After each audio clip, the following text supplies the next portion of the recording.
You know how to find the best deals and get motivated sellers calling you? I was recently on Steve Trank's Real Estate Disruptors podcast, one of the top podcasts in the country, and broke down the marketing channels I've used over the last 20 plus years to do over 1,000 flips. Stay tuned to the end because I'm going to reveal why some marketing channels just don't work. Check it out.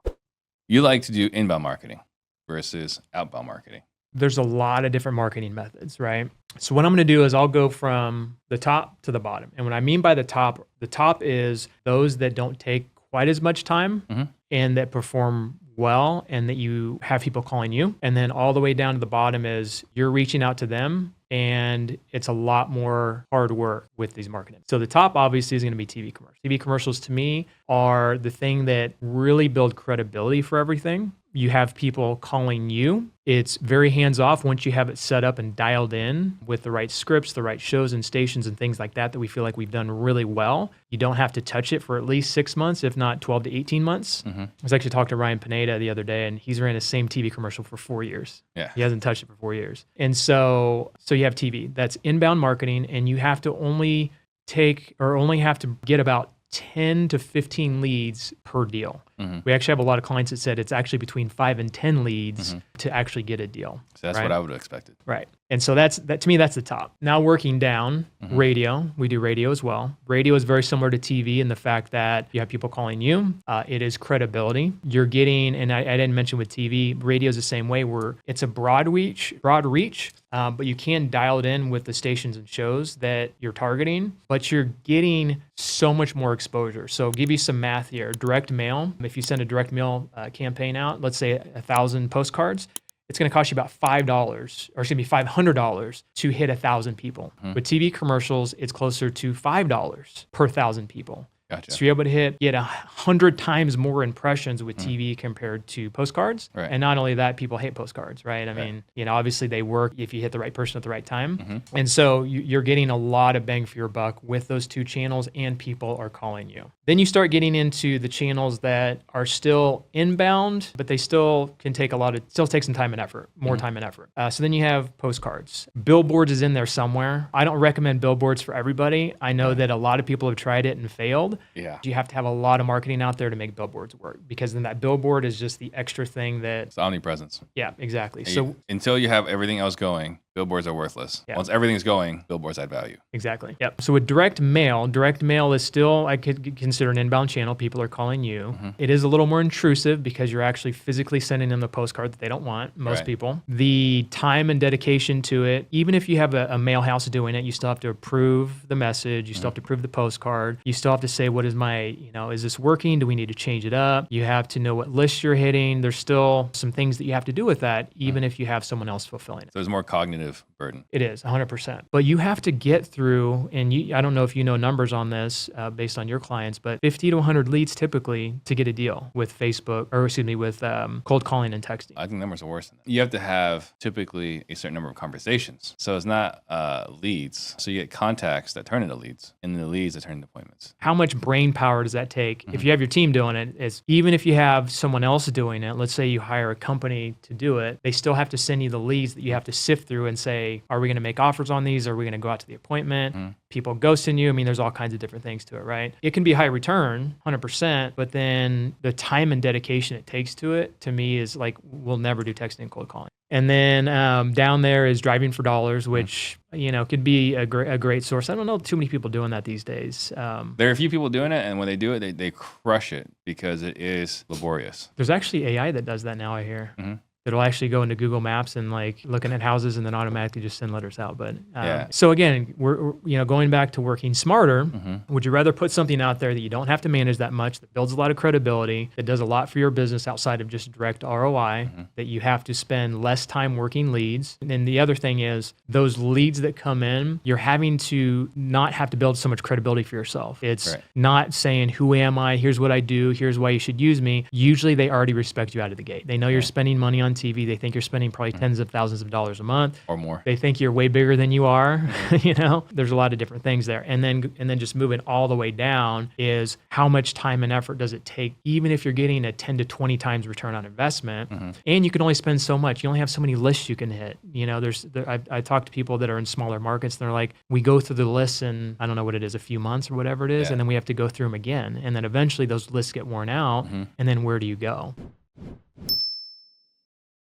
So I want to take a moment to share with you 10X TV. It is the buzz in the real estate investing world right now. And guess what? I was one of the first to do TV commercials over a decade ago. If you want high quality, motivated seller leads that are asking you to do business with you instead of you reaching out to them, go to claimmymarket.com. And we will show you our TV launch formula. We have the shows and stations that we know work. We have the scripts that we know work. We've basically taken the formula that I've created over the last decade plus that I've been doing TV commercials, and we are now plugging it in for over 100 real estate investors around the country. And if you want to be one of those as well, reach out to us, claimmymarket.com. If you want to 10X your marketing, go and apply and see if we have a spot in your market. Now back to the video.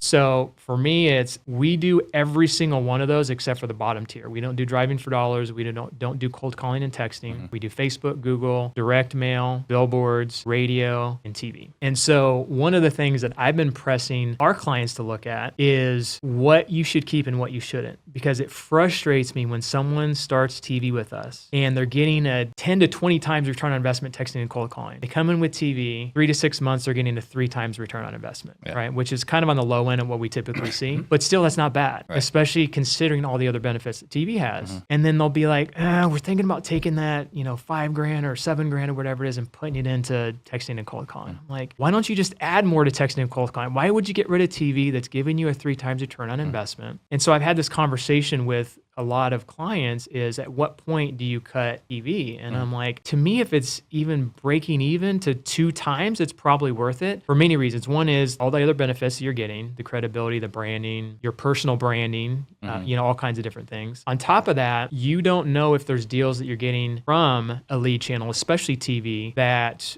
could have been attributed other places. So there's many times a year where we get to the closing table, they said they found us on Google, and they'll swear by it, conversations, because my team usually does a pretty good job of like asking them multiple times where they came from. And then they'll get to the closing table and they'll be like, man, I'm just so glad I saw your TV commercial. It's like, okay, now you tell us, like, we asked you so many times where you found us, and they swore it was Google. So that's one. The biggest thing is all the channels work together. So we don't get a killer return on Facebook. We don't get a killer return on Google. We don't even get a killer return on postcards. We get like a 2 to 3 times return, which isn't horrible, but it's not great. TV's our best lead channel. This year we're 6 times return, and we've been up to 12 times return. But now I'm like, if we can break even on a channel, I'm just going to keep it because of those things that I mentioned. But on top of that, some of those things that haven't ran long enough to really see the benefit, or to really see like what it does on a longer term scale. So for me, 12 months is a decent gauge of where you can be on a marketing channel, but really you probably need more data than that. And so I looked back at Google and Facebook, and we didn't get a great return, but we never ran for more than about, I want to say 18 months at a time. We'd kind of like do 12 months and we stopped, and then 18 months. And it was just kind of like back and forth of like, we're not getting a great return. But now I'm like, you know what? We have the money to do it. We have all these other marketing channels that are working well. If it's at least breaking even, we're going to keep it. Now, if you're breaking in on texting and cold calling, I absolutely wouldn't recommend it.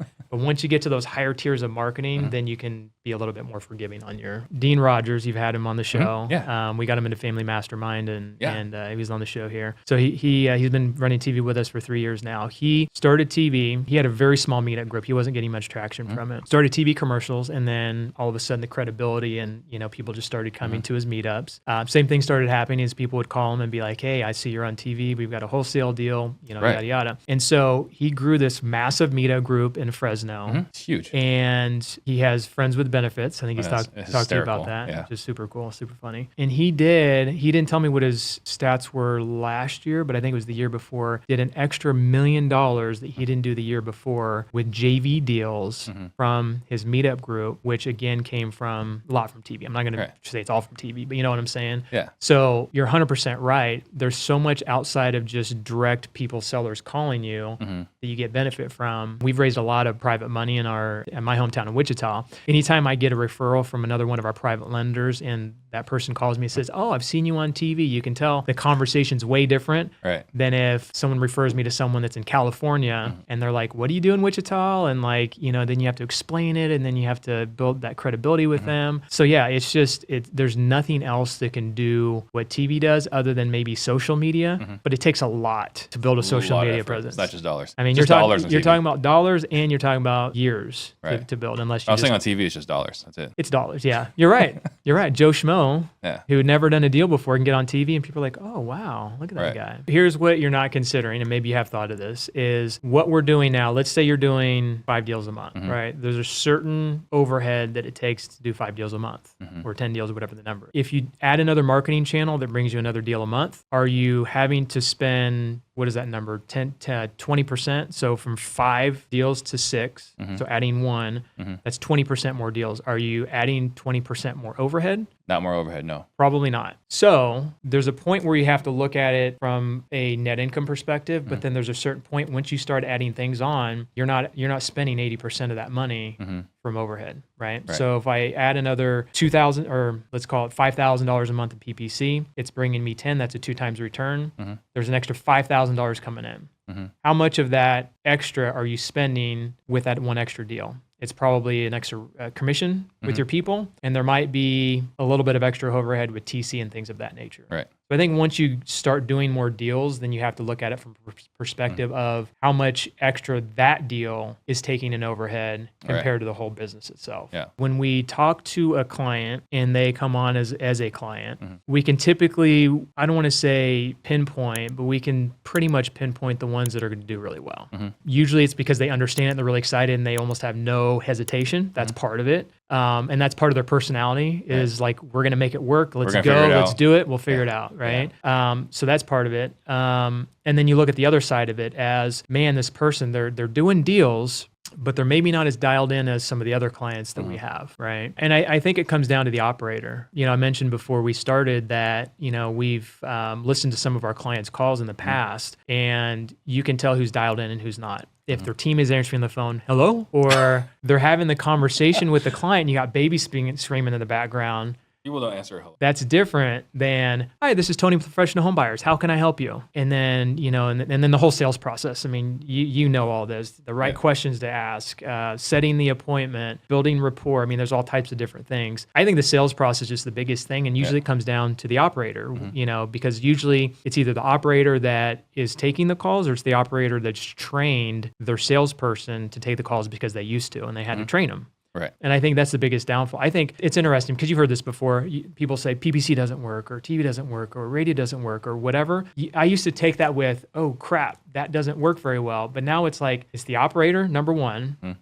Did they work the deals, right? Because if someone does TV with us and they said, we got 90 leads our first 3 months and we did 1 deal, that's not a TV issue. That's a sales issue, right? And it goes all the way down the line. So I think sales is probably the biggest part of it. And again, it's the operator and the mentality of it. It's interesting because, I mean, you're in sales. When you contact a company and you analyze their sales process, 90% of businesses, it's maybe even more than that. I was going to say it's more than 90. Don't really even have a good sales process. Yeah. Like there's a guy, I'm not going to name his name. Maybe I shouldn't. Anyway, he has over 100 employees servicing real estate investors, right? And I got on a sales call with one of his people, and I'm still confused at what they do. And they didn't ask for the sale. They didn't ask me to sign up. They didn't. And it was really bad. And that happens with so many businesses. Like if you call, and I would have you guys try this, go online and find 10 businesses and call them. Probably half of them don't answer their phone.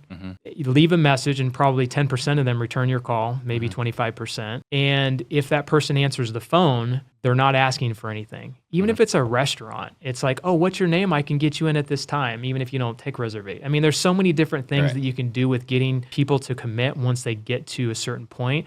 They're raising their hand and saying, I want to sell my house. Like we've heard sales calls before where someone's like, I don't know anything on the house. I bought it for $50,000 30 years ago. If I can just get $50,000 out of it, then I'll sell it to you guys. Okay, well, let me run the numbers on it and I'll get back to you. And it's like, what are you doing? Schedule that appointment. disappointment. I knew that from the very beginning, and that's probably my personality of just, Yeah. But when someone's wanting to sell their house, it's a good deal. Get out there as soon as you can. Right. If an hour later, 24 hours later, but days later, there's no excuse for that. Yeah. And so, the term speed to lead.